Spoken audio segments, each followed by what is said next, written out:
आप लोगों को यहाँ पे एक चीज ध्यान देनी है. You have to understand these things that for Android Studio, for Android, ये किसी का एको आ रहा है,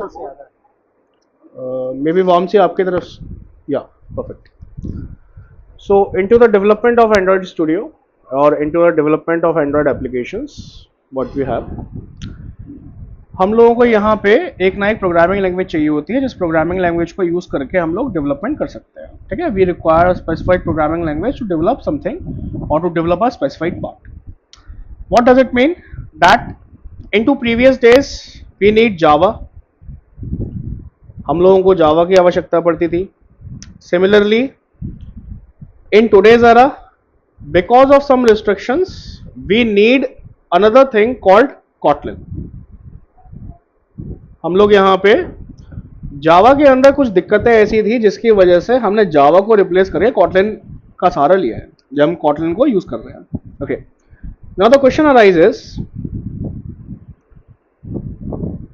why Kotlin instead of Java? Instead of जावा हम लोग कॉटलिन का यूज कर रहे हैं. क्यों कर रहे हैं जावा का हम लोग, जबकि जावा प्राइमरी लैंग्वेज थी. जावा को इनिशियल तौर पे इनिशियल डेज में जावा को ही अडॉप्ट किया गया था एंड्रॉयड डेवलपमेंट के लिए. पर आखिर ऐसी क्या दिक्कत आन पड़ी कि हमें कॉटलिन का सहारा लेना पड़ रहा है. Okay, so into the initial days we use java for android development series, for android development, but nowadays we are using kotlin. So the question arises that why we are using kotlin instead of java. So the part is, if we are going with part first, that is concise code. concise code. Om Prakash ji, Sushant, concise code का मतलब सुना है आपने, मालूम है concise code का मतलब क्या होता है? नहीं सर. ठीक है, Vamsi, have you know about concise? Have you an idea of concise? No idea. Okay, so concise means write less, do same or more. क्या मतलब है इस बात का? What does it mean? For Java to print a specified statement, we need at least 5 to 6 lines in Java to write or to print something. Okay, हम लोगों को जावा में 5 से 6 लाइन लिखनी पड़ती थी ताकि हम कुछ प्रिंट करा सके स्टेटमेंट को. ओके ना, जबकि कॉटलिन के अंदर यही चीज कॉटलिन के अंदर हम लोग 1 से 2 लाइन में कर लेते हैं. So concise code means that we don't have to write more and more. Instead of it, we just have to write small line of codes or simple line of codes into which the same thing will happen or the same thing will appear. What we have to use or what we have to write into 5 to 6 lines. हम लोग यहाँ पे concise code होने का मतलब ये होता है कि हमारे पास में जो चीज 1 से 2 लाइन में लिखी जा सकती है, ठीक है, मतलब जो चीज हम लोग 5 से 6 लाइन में लिखते हैं वही चीज को हम लोग छोटा करके 1 से 2 लाइन में लिख देते हैं.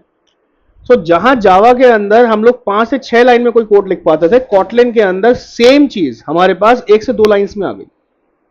सो wherever we are writing 5 to 6 lines in Java to do something, it will done within 1 to 2 line in Kotlin. That's why we are going with Kotlin right now. Okay, Vamsi, is it clear that why we are what exactly concise coded? Sushant, clear हुआ बेटा ये? ओम प्रकाश जी, clear हुआ ये? Hello. हाँ sir clear है. ठीक है. Sir एक आपको व्हाट्सएप की लेकिन एरर रनिंग ऐप जो है हमारा काम कर रहे थे तो एंड्रॉयड में एरर रनिंग ऐप आ रहा है. डिवाइस इज ऑलरेडी एक्टिविटी और एरर रनिंग ऐप आ रहा है लेकिन व्हाट्सएप पे भेज दो. मैं वो देखता हूँ अभी, मैं इस क्लास के बाद देखता हूँ उसके बाद. ठीक है, okay.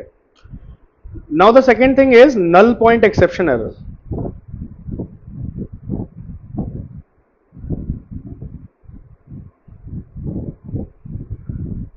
So Vamsi, have you an idea about this null point exception error?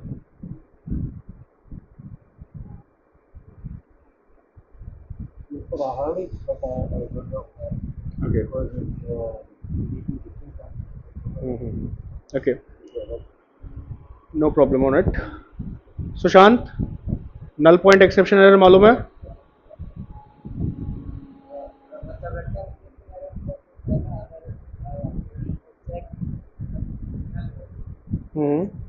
ठीक है. ओम प्रकाश जी, null point exception error? अगर वेरिएबल में कोई किसी वेरिएबल में अगर वैल्यू नहीं है तो नल कंसीडर नहीं करेगा वो. ठीक है. ठीक है, देखिए null point exception error क्या होता है? Let's suppose that we have a variable, whatever we have an object right now. For example, I have a variable named as integer a. I just make it null and I didn't provide any value to it. मेरे पास में यहाँ पे एक variable है, मेरे पास में यहाँ पे एक वेरिएबल अवेलेबल है जिस वेरिएबल के अंदर मैंने कोई भी वैल्यू पास ऑन नहीं करके रखी है. ठीक है, तो ये ऑटोमेटिकली क्या हो जाएगी, नल हो जाएगी यहाँ पे हमारे पास में. The part is that whenever I use this value, whenever I use this value in any kind of equation, for example that I am writing an equation like this, okay, where b is also a particular variable in front of me. For example, it is b and it is a, and I am using this variable into c, that c is equals to a plus b. हम लोगों ने यहाँ पे क्या किया है, दो variable बना रखे हैं, दोनों वेरिएबल में वैल्यू पास नहीं करी है. अगर हम वैल्यू पास नहीं करेंगे तो ये ऑटोमेटिकली नल हो जाएगा. तो हमने यहाँ पे क्या किया हुआ है, हमने इस इंटीजर c के अंदर a और b वैल्यू, इन दोनों को हमने यहाँ पे यूज किया हुआ है. ठीक है, अब क्या होगा, what will happen now, if I run this, the whole equation, this c comes to the RAM, it will comes to RAM, okay, during compilation.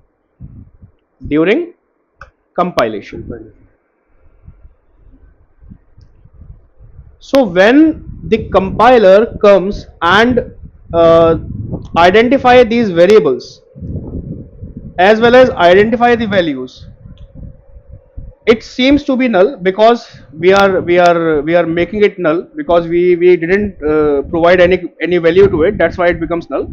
So what will happen, this c also becomes null and we cannot pass any null value to RAM or to any functional part. Okay, so what error will comes to us, the null point exception error comes in front of us. What exactly it says, that your c variable, that the variable whatever you are using, a and b, whatever the variable you are using, they are null, and because they are null, we cannot process it further. That's why we are making it null point exception error. So यहाँ पे क्या होगा, हमने क्योंकि यहाँ पे c variable के अंदर ऐसे वेरिएबल्स को यूज करके रखा हुआ है जो नल वेरिएबल्स हैं.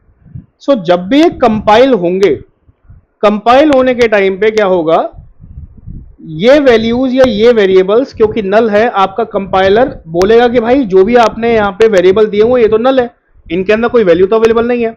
तो अगर ये नल है तो सी भी आपका नल हो गया ऐसे केस में.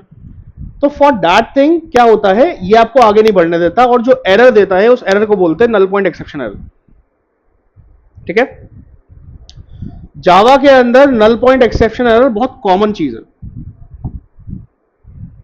मतलब अगर आप जावा के साथ में काम कर रहे हैं, if you are working with Java, it is very common that you will face some kind of null point exception error in front of us. Okay, अगर आप जावा के साथ में काम कर रहे हैं तो नल पॉइंट एक्सेप्शन एरर कभी ना कभी आपके सामने जरूर आएगी, किसी ना किसी फेज में जरूर आएगी. ठीक है, तो कॉटलिन हमें कैसे हेल्प करता है, how exactly Kotlin helps us to retrieve और to point out from this error. Exactly क्या होता है, कॉटलिन provides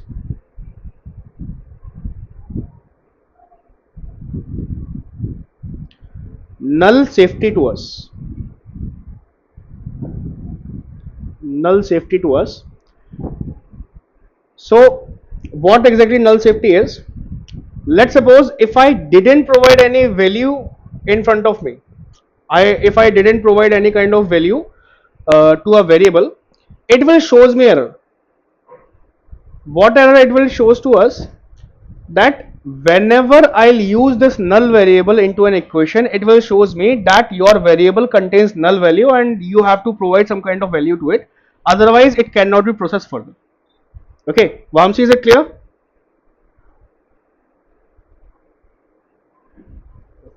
Okay, so यहाँ पे null safety हमारे पास क्या है?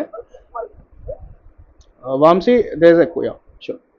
सो नल सेफ्टी हमारे पास क्या होती है?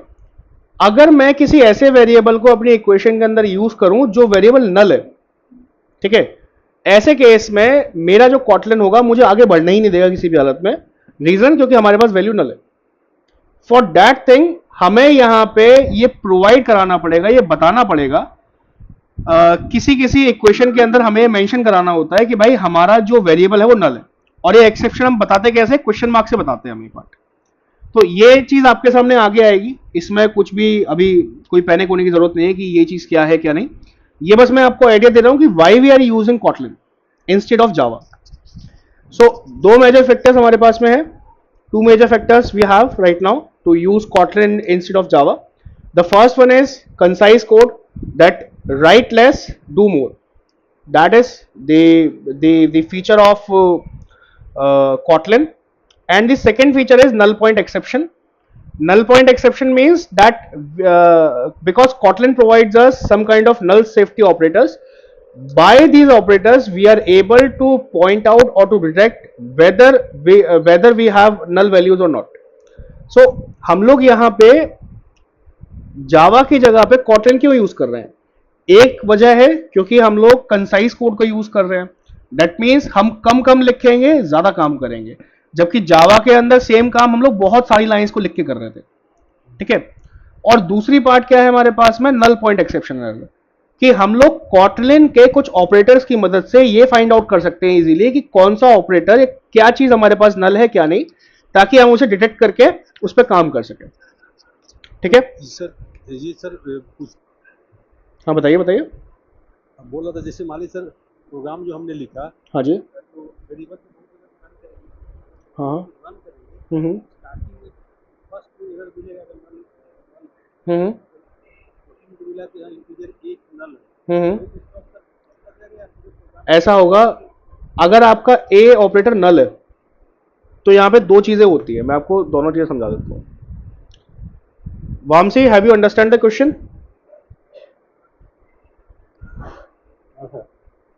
Yes or no? I didn't find it out. Vamsi? Yeah, I am hearing you. Have you understand the question? Okay. So the question is asked by Om Prakash ji, and the question is that let's suppose if I have multiple variables into my code, and if someone or some of out of them a particular variable is null, so is it going to run or is it will stop by Kotlin directly? So ओम प्रकाश जी, यहाँ पे क्या होता है, Kotlin हमें दो तरीके से help करता है.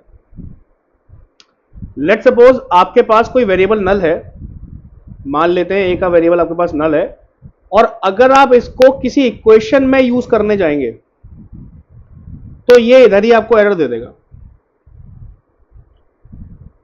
रन तो कराने वाली बहुत दूर की बात है, ये आपको कोडिंग लाइन पे एरर दे देगा कि भाई साहब इधर तो नल है. दूसरी चीज क्या होती है, इधर एक चीज होती है नल सेफ्टी.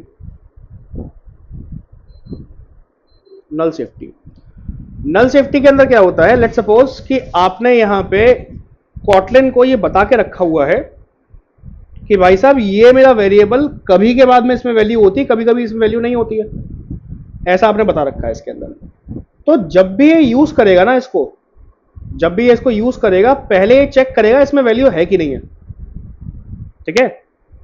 अगर इसके अंदर वैल्यू होगी तो ये आगे बढ़ेगा, अदरवाइज क्या होगा, आपको इसको एक डिफॉल्ट वैल्यू प्रोवाइड करानी होगी. लेट्स सपोज हमने डिफॉल्ट वैल्यूज को 0 प्रोवाइड करा दी है कि अगर इसके अंदर ये नल हुआ, so what you have to do, you have to pass 0 into it. So ये क्या होगा, नल होने की बजाय यहां पे नल की जगह 0 आ जाएगा यहां पे। अब मान लेते हैं बी की वैल्यू 10 है, तो नल प्लस 10 होने की जगह ये 0 प्लस 10 हो जाएगा अगर यहां पे नल होगा तो।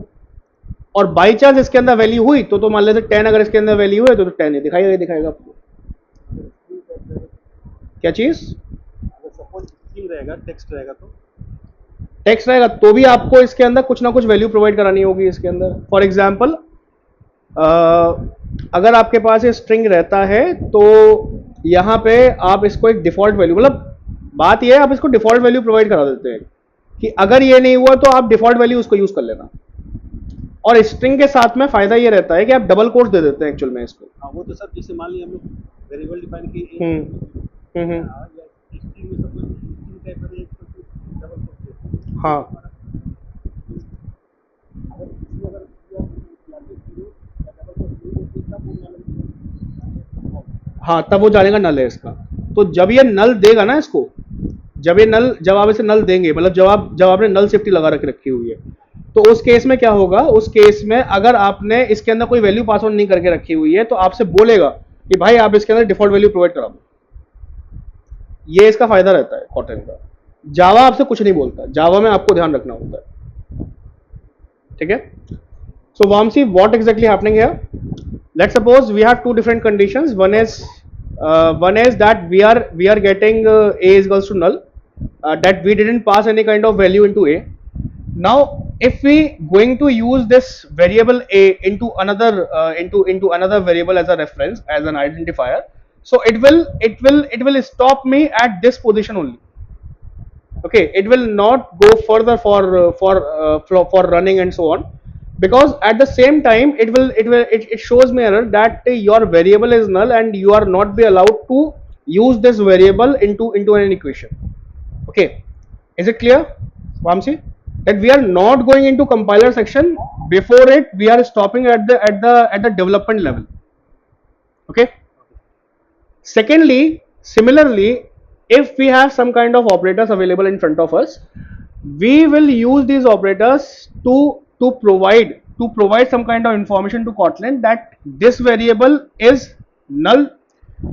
Sometimes this variable is null, sometimes this variable has some kind of value. So what will happen, before applying it into any equation, first of all Kotlin will check is this variable has any value or not. If this is, then it will be okay, otherwise you have to provide a default value to it so that it will pass on instead of the original value. For example, that if my variable is null, if this variable is null, then what will happen to me, the system will bypass this null by a particular value, let's suppose 0, that will be a default value, and will pass this default value into this equation. Is it clear, Vamsi? Okay. Sushant, बेटा clear हुआ है? राजेश जी, ये हम लोग पहले पढ़ चुके हैं नल सेफ्टी को, इसमें कोई डाउट है आपको? ठीक है। ओम प्रकाश जी, इसमें कोई डाउट अभी? ठीक है, चलिए। सो ये हमारे पास में एक बेसिक सा पार्ट है, ठीक है। अच्छा, और दूसरी चीज क्या है, अच्छी बात है क्या है, कॉटलिन हमें कुछ एडवांसमेंट्स के साथ में आता है। एडवांसमेंट्स मतलब यहाँ पे कई सारे ऐसे ऐसे स्ट्रक्चर्स है, दैट मीन्स कॉटलिन जो आता है वो कुछ एडवांस फीचर्स के साथ में हमारे पास आता है। Kotlin with advance features.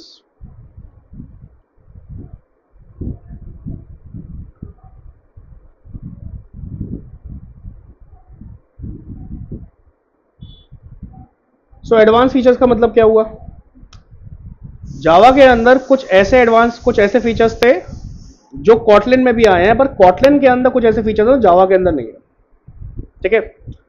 जैसे द फर्स्ट पार्ट इज कोरोटीन्स। कोरोटीन्स सुना है इसके बारे में कभी आप लोगों ने? ओम प्रकाश जी, Sushant, Rajesh ji, Vamsi, have you listened this part? Have you ever touched this part, coroutines? Okay. Rajesh जी, सुना है इसके बारे में, coroutines के बारे में? ठीक है सुशांत, ठीक है।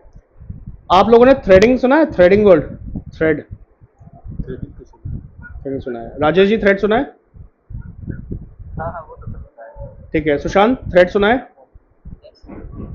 सो थ्रेडिंग का, अभी थ्रेडिंग क्या होता है, थ्रेडिंग के साथ में दिक्कत ये होती है, थ्रेडिंग इज सो एक्सपेंसिव। यानी कि जब भी हम वर्किंग यूनिट पे जाते हैं तो वर्किंग यूनिट में क्या होता है कि जैसे मान के चलते हैं ये हमारे पास मोबाइल स्क्रीन है और इसके जो मेजर वर्क है वो इसके मेन थ्रेड पे चल रहे हैं, इसके मेन थ्रेड पे वर्क कर रहे हैं। अब लेट सपोज आपको कुछ और काम करना है, आप लोगों को यहाँ पे बैकग्राउंड में कुछ काम कराना है, आपको एपीआई कॉल करानी है, नेटवर्क कॉल आपको कुछ कराना है, तो आप क्या करते हैं, मेन थ्रेड पे तो करा नहीं सकते। क्यों नहीं करा सकते? अगर मेन थ्रेड पे करा देंगे तो मेन थ्रेड ब्लॉक हो जाएगा इससे। ठीक है, फॉर दैट थिंग हमने यहाँ पे क्या कर दिया, हमने यहाँ पे यूज कर दिया एक बैकग्राउंड थ्रेड, हमने यहाँ पे एक बैकग्राउंड थ्रेड यूज कर दिया। अब बैकग्राउंड थ्रेड से फायदा क्या होगा कि भाई जो भी हमने एपीआई कॉल कर रहे हैं वो एपीआई हम आराम से कॉल कर लेंगे। लेट सपोज मेरे पास में 4 एपीआई हैं, या मान के चलते 10 एपीआई मेरे पास में अवेलेबल है, 10 एपीआई मेरे पास अवेलेबल है। तो मुझे क्या करना होगा ऐसे केस में, अगर 10 एपीआई अवेलेबल है तो हम क्या करेंगे, हमें साइमल्टेनियसली काम करना है, एक साथ काम करना है। ओम प्रकाश जी क्या करेंगे हम?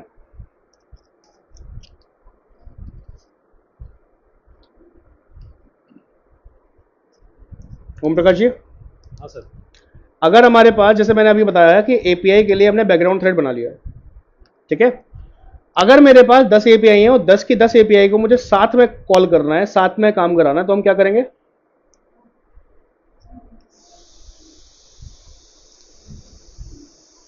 राजेश जी क्या करेंगे यहाँ पे? एसिंक्रोनस कॉल कर लेंगे। एसिंक्रोनस तो कॉल हो ही रहा है, अगर एपीआई कॉल हो रही है तो एसिंक्रोनस तो वैसे भी कॉल हो रहा है। ठीक है, क्या हम थ्रेड्स के साथ में कुछ काम करेंगे? ओम प्रकाश जी क्या थ्रेड्स के साथ में कुछ काम करेंगे? अभी हमने एक एपीआई को कॉल कराने के लिए एक बैकग्राउंड थ्रेड बनाया है, ठीक है, तो 10 के लिए क्या हम 10 बैकग्राउंड थ्रेड बनाएंगे, हाँ या ना?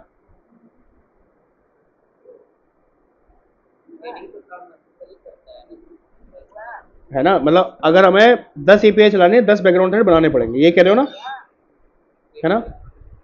ठीक है, फॉर दैट थिंग अगर मेरे पास में 10 एपीआई अवेलेबल है तो मुझे 10 बैकग्राउंड थ्रेड बनाने पड़ेंगे ऐसे करके। ठीक है, अब दिक्कत क्या है बैकग्राउंड थ्रेड्स की, थ्रेड के साथ दिक्कत ये है कि थ्रेड एक्सपेंसिव बहुत होता है, दैट मीन्स कि ये मेमोरी बहुत कंज्यूम करता है।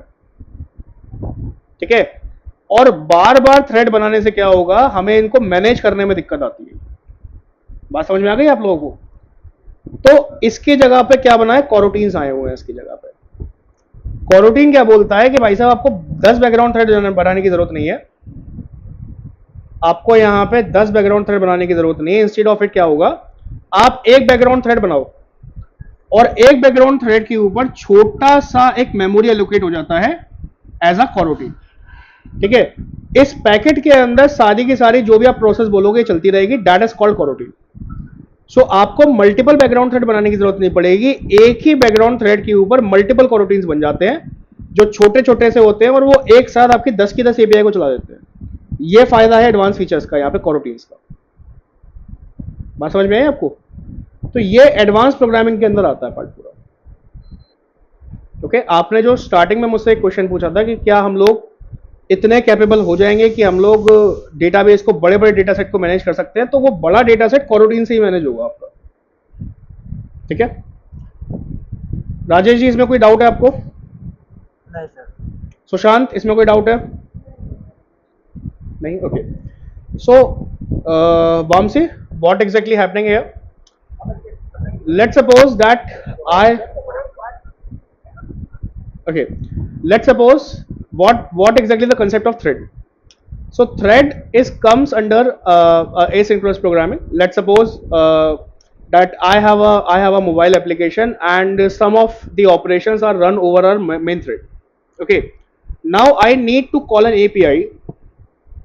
If I call the API over the main thread, the main difficulty was, or the main hurdle is that during the API calling, this main thread gets blocked, and all the operations whatever we are providing here will get blocked and cannot be able to process it further.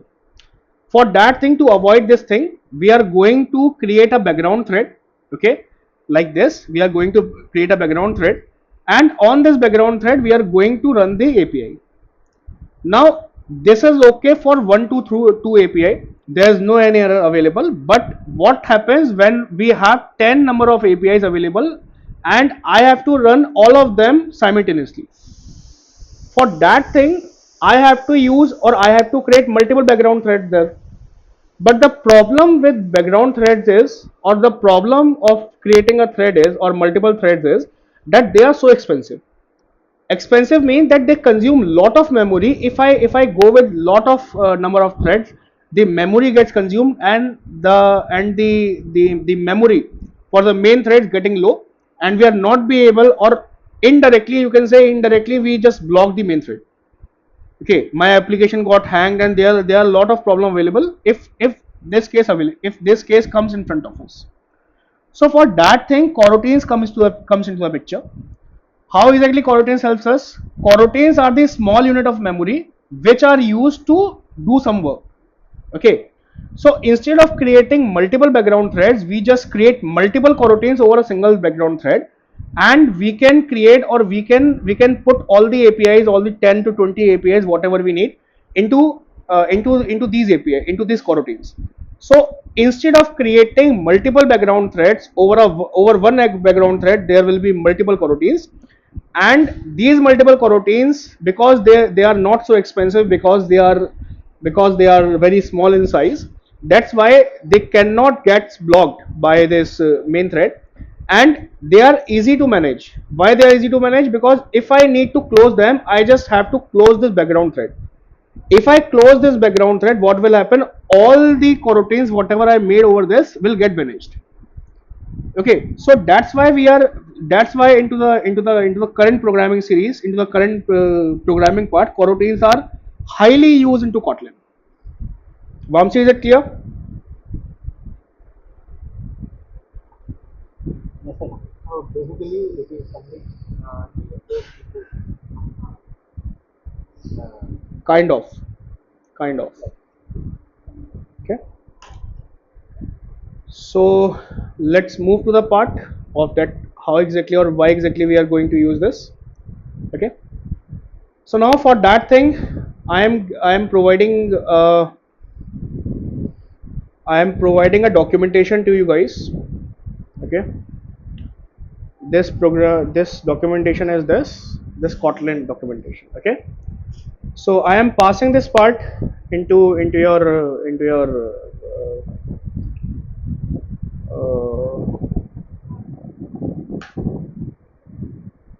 this part, like this. You all have to go with this documentation. Okay, and you have to read this documentation, that how exactly we are working over it. Okay, so initially, if you are going to use Kotlin, we have two different parts to use Kotlin. अगर हम लोगों को Kotlin पे काम करना है, तो हमारे पास दो तरीके हैं Kotlin पे काम करने के. एक तरीका ये है, हम लोगों के पास में एक वेबसाइट होती है, इसको बोलते हैं Kotlin प्लेग्राउंड. ठीक है, so we have a website called Kotlin playground. If we need to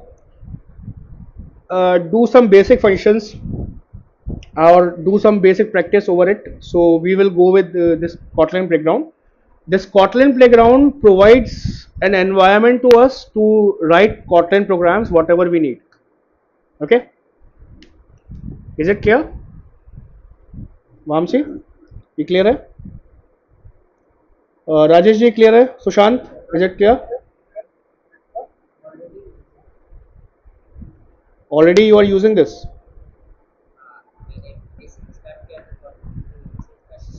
Okay. हम्म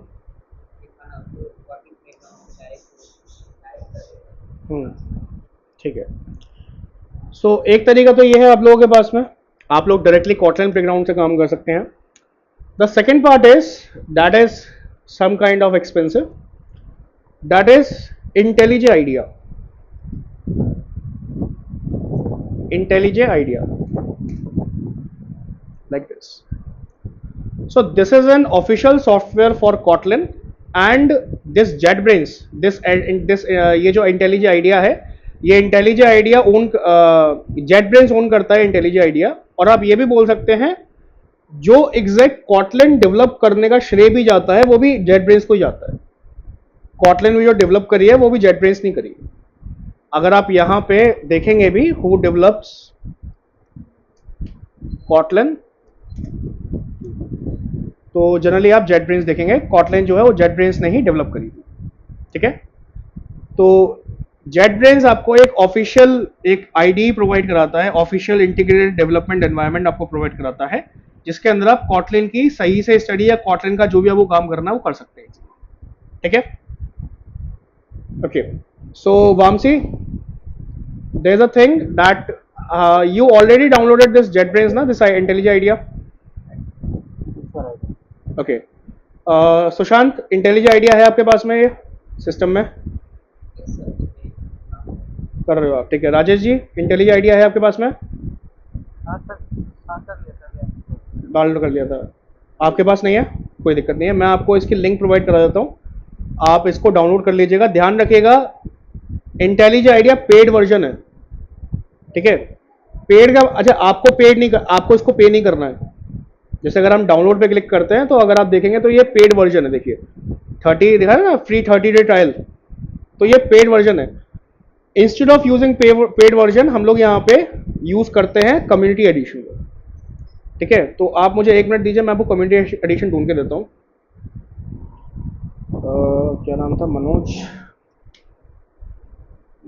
यादव, यहाँ पे हमारे पास आया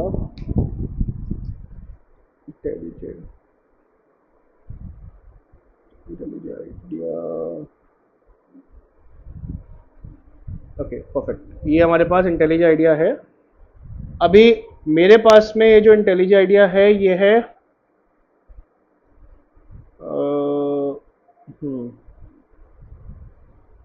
ये मैक के लिए है, आई थॉट सो ये विंडोज़ के लिए है मेरे हिसाब से, देख लेते हैं एक बार से।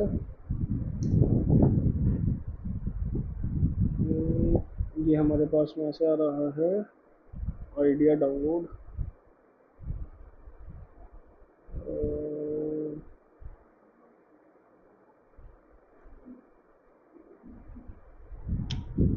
एक मिनट रुकेगा, हमें डालना होगा intelligent idea community version, community addition. हाँ विंडोज़ करके आता है, बट हमें ना इसके अंदर इंटेलिजेंट आइडिया के इसमें कम्युनिटी वर्जन हमें चाहिए इसके अंदर ना, ये कम्युनिटी वर्जन है इसका, ये इसका कम्युनिटी वर्जन है, ठीक है। ये कम्युनिटी वर्जन आपको डाउनलोड करना होगा इसका। इसके अंदर डेवलपर टूल्स में भी आता है शायद मेरे हिसाब से, intelligent idea language framework Scotland, यहीं आपको ये मिल जाएगा पूरा। फ्रेमवर्क दे रखा है intelligent idea,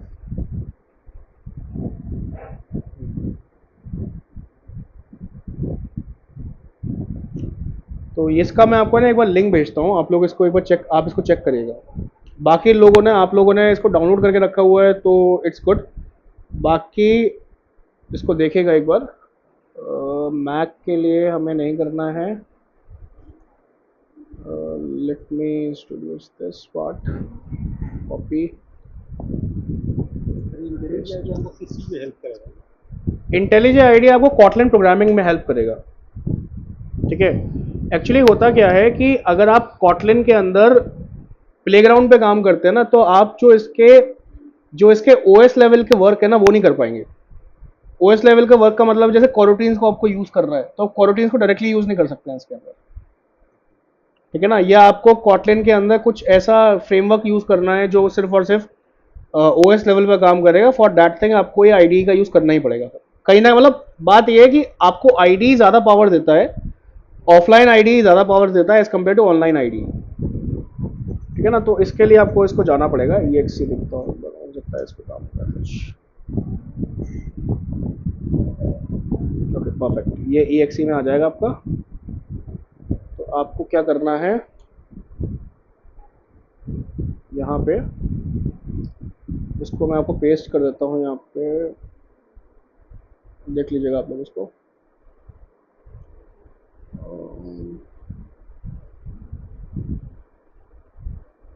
Android, Android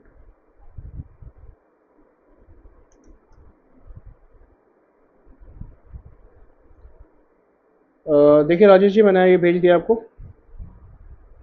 sorry, ओम प्रकाश जी देखिए एक बार। ठीक है, इसको आप लोग, आ गया ना आपके पास में, अगर आप इसे कर लेंगे तो ये डाउनलोड हो जाएगा। ठीक है, हाँ जी, ये डाउनलोड हो जाएगा, डाउनलोड करके इसे इंस्टॉल कर लीजिएगा आप लोग।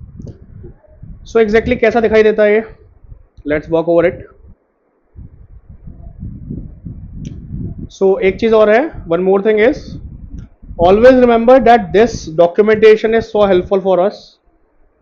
आप चाहें अभी काम, अभी आप क्योंकि मेरे से ट्रेनिंग ले रहे हैं तो मैं आपको सारी चीजें बताता ही चलूंगा। ठीक है, बट फ्यूचर के अंदर जब मैं आपके साथ में नहीं हूंगा, उस केस में यही डॉक्यूमेंटेशन आपकी हेल्प करेगा। Okay, so always stuck to this that documentation. Vamsi, always get this part, that uh, at this time, because you are enrolled with training in with me, so for that thing I'll be help you that how exactly or what exactly feature we can use into this Kotlin part. But later on when I am not available with you, so you always have to learn with this part, this documentation.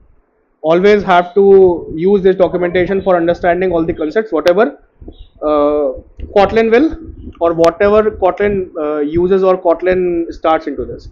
So here's a section named as, so how will you find it out that what's new into this Kotlin. What exactly you have to do, you have to just go into the section what's new in Kotlin. आप लोगों को यहाँ पे section आपको दिखाई देगा what's new in Kotlin के अंदर, आपको इस पर क्लिक करना है, और जो भी इसका नया वर्जन है वो इसका 2.2.0 है, ये इसका नया वर्जन है। Kotlin has a new version named as 2.2.0. Into this new version you will find it out that what exactly new available into this Kotlin part. आप लोग इसके अंदर ये पता कर पाओगे Kotlin के अंदर क्या चीज नई आई है हमारे पास में। ठीक है, इस तरीके से। एनी डाउट राजेश जी, ओम प्रकाश जी, सुशांत, वामसी, एनी डाउट? ठीक है, okay, now let's start with this part. So I am creating, or I am calling this IntelliJ IDEA CE Community Edition.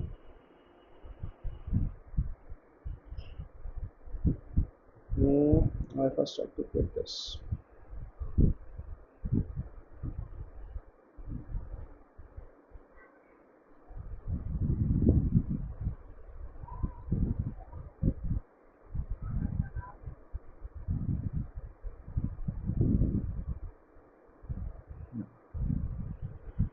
So this is our IntelliJ IDEA. Okay, this is how it look likes. इस तरीके से दिखाई देता है। अभी आप देखिए यहाँ पे मुझे अपडेट मिल रहा है, तो अपडेट तो मैं ले लेता हूँ, उसका कोई इशू नहीं है। यहाँ पे मैंने भी इसका अपडेट ले लिया है। ठीक है, मैंने इसके अंदर कुछ ऑप्शंस यूज़ करे हुए हैं। ओके, वामसी, ओम प्रकाश जी, जब आप डाउनलोड कर लें इसको तब, राजेश जी, सुशांत, आप लोगों को ये सारे के सारे जो ऑप्शंस है ना, ये सारे जो प्लगइन्स हैं, ये आपको डाउनलोड करने हैं। Vamsi, you have to download all the plugins and all the features into this IntelliJ IDEA. Okay, one is AWS Core. Let me share the screenshot with you. Okay, I am providing the screenshot to you.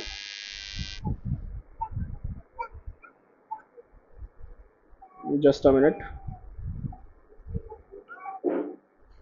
Documents, screen recording.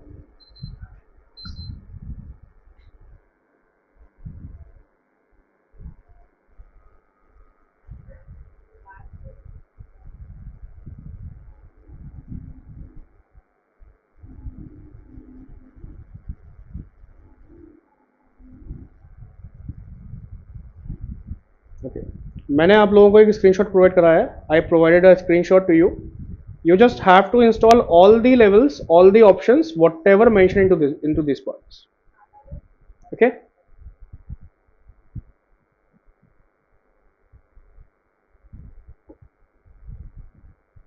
Rajesh ji मिल गया आपको ये? एक minute check कर लेते हैं।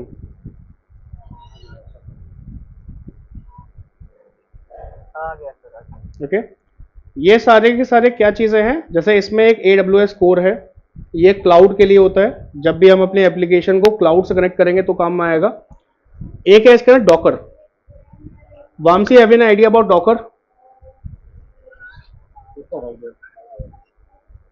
Okay, Rajesh ji? नहीं sir, Docker नहीं पता। ठीक है, सुशांत?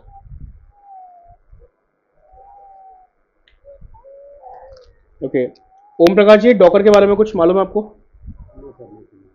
ठीक है, तो हम जब अब आगे बढ़ेंगे तो इन्हीं सब चीज़ों के बारे में बात करेंगे, ठीक है ना? एक बार बताए थे आपने से कुछ और करके मतलब गिटहब का अलग वर्जन था, गिट का वर्जन था। नहीं नहीं, गिटहब का वर्जन नहीं है ये। हाँ, गिट का वर्जन बताया शायद, मैंने गिट का वर्जन बताया था इसके अंदर।